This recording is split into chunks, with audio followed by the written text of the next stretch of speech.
Hai, Assalamualaikum. Nama saya Nur Hairul Muzaffar bin Muhammad.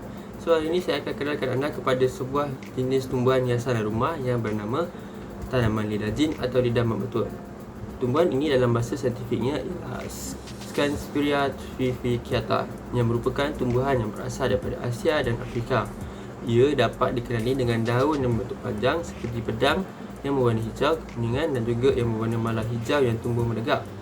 Tanaman lidah jin ini sering digunakan sebagai hiasan dalam rumah kerana menyenangkan mata memandang, mudah dirawat dan memerlukan sedikit air untuk hidup.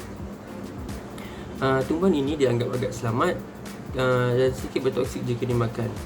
Daun ini tumbuh mengandungi racun yang boleh menyebabkan bengkak dan kepas pada lidah jika dimakan dalam dos yang besar. Ia digalakkan agar diletakkan jauh daripada kanak-kanak dan haiwan. Tumbuhan ini membawa banyak kebaikan. Apa kebaikannya?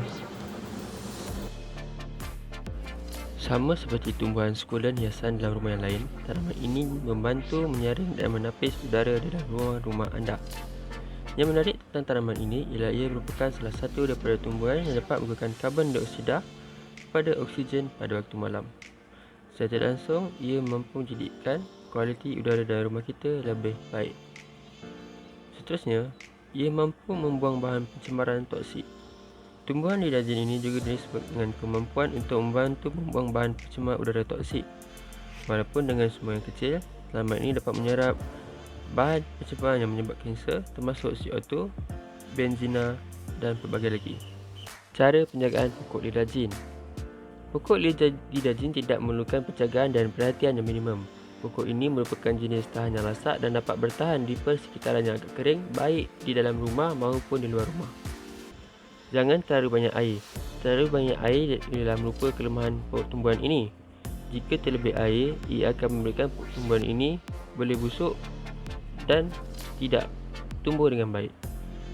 Kemudian letakkan di kawasan yang teduh. Kawasan teduh tapi masih menerima cahaya matahari yang baik merupakan tempat yang sesat untuk tumbuhan ini. Sekiranya diletakkan di kawasan yang teduh sepenuhnya, tanaman ini boleh terancam pembesaran dan warna daunnya akan menjadi sedikit kusam. Terdapat dua kaedah pembiakan pokok Scansperia ini. Yang pertama ialah melalui belahan rumpun rhizom dan yang kedua melalui keratan daun. Pembiakan pokok sebenarnya melalui kaedah belahan rumpun atau rhizom ialah untuk memudahkan pembiakan pokok dengan menggunakan belahan rumpun atau rhizom.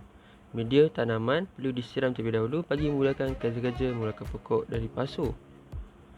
Rumpun-rumpun kecil yang telah dipecahkan dimasukkan dalam pasu yang baru dengan media tanaman yang baru dengan nisbah 1:1:1. Nisbah bagi tanah, bahan organik dan pasir.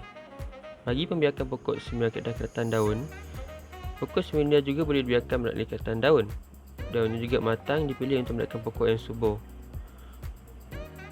Daun pokok dikerat kepada keratan besar lebih kurang 3 inci. Sebolehnya bahagian bawah segmen daun yang telah dikerat dirawat dengan hormon penggalak akar. Cucuk bahagian bawah segmen daun dalam media tanah, siram media tanah dan selepas beberapa minggu, keratan daun akan mula tumbuh akar dan mula mengeluarkan pucuk.